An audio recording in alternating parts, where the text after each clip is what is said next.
ಮುನಿರತ್ನ ಅವರ ಕೇಸನ್ನು ರಾಜ್ಯ ಸರ್ಕಾರ ಗಂಭೀರವಾಗಿ ಪರಿಗಣಿಸ್ತಾ ಇದೆ. ಈ ಥರದ ಹೇಳಿಕೆ ಅದು ಒಕ್ಕಲಿಗರ ಹೆಣ್ಣುಮಕ್ಕಳ ವಿಚಾರದಲ್ಲಿ, ದಲಿತರ ವಿಚಾರದಲ್ಲಿ ಮುನಿರತ್ನ ಮಾತನಾಡಿದ್ದಾರೆ ಎನ್ನಲಾದಂಥ ಒಂದು ಆಡಿಯೋ ಸಿಕ್ಕಿದೆಯಲ್ಲ, ದೂರು ಕೂಡ ದಾಖಲಾಗಿದೆಯಲ್ಲ, ಇದೇ ವಿಚಾರಕ್ಕೆ ಸಂಬಂಧಪಟ್ಟಂತೆ ಇಲ್ಲ ಈ ತರಹ ಸಮುದಾಯಗಳ ಬಗ್ಗೆ ಜಾತಿ ನಿಂದನೆ ಆಗುವ ರೀತಿಯಲ್ಲಿ, ಹೆಣ್ಣು ಮಕ್ಕಳ ಬಗ್ಗೆ ಅಸಭ್ಯ ರೀತಿಯಲ್ಲಿ, ಅಶ್ಲೀಲ ರೀತಿಯಲ್ಲೆಲ್ಲ ಮಾತನಾಡಿರ್ತಕ್ಕಂಥ ವ್ಯಕ್ತಿಯನ್ನು ಸುಮ್ಮನೆ ಬಿಡಬಾರದು ನಾವು. ಡಿ.ಕೆ. ಶಿವಕುಮಾರ್ ಇವತ್ತು ಬೆಂಗಳೂರಿಗೆ ಬರ್ತಾ ಇದ್ದಂತೆ ಫುಲ್ ಅಲರ್ಟ್ ಆಗಿದ್ದಾರೆ.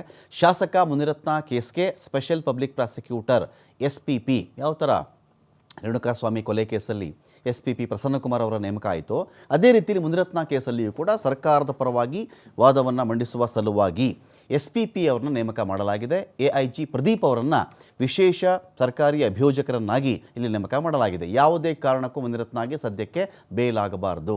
ಇಂತಹ ವ್ಯಕ್ತಿಗಳು ಆಚೆ ಆರಾಮಾಗಿ ತಿರುಗಾಡಿಕೊಂಡಿರಬಾರ್ದು. ಇವರ ಒಂದು ಕ್ರೈಮ್ನ ಗ್ರಾವಿಟಿ ಇದೆಯಲ್ಲ, ಅದರ ತೀವ್ರತೆ, ಅದರದ್ದು ಪರಿಣಾಮಗಳು ಎಲ್ಲ ಇದೆಯಲ್ಲ, ಇದು ಅಗಾಧ ಇದು. ಸೊ ಹಾಗೆ ಇಂಥವ್ರನ್ನೆಲ್ಲ ನಾವು ಬಿಡೋಕ್ಕೆ ಸಾಧ್ಯ ಇಲ್ಲ. ಕೇಸ್ ಮತ್ತಷ್ಟು ಸ್ಟ್ರಾಂಗ್ ಮಾಡಬೇಕು ಅಂತಲೇ ಇದೀಗ SPPಯನ್ನು ಇಲ್ಲಿ ನೇಮಕ ಮಾಡಿರೋದು. ಕಸ್ಟಡಿ ಅಂತ್ಯ ಆಗಿದೆ ಮುನಿರತ್ನಾಗಿ ಇವತ್ತು. ಸೊ ಕೋರ್ಟ್ಗೆ ಹಾಜರಾಗಿದ್ದಾರೆ ಮುನಿರತ್ನ ಅವರು, ಶಾಸಕರು.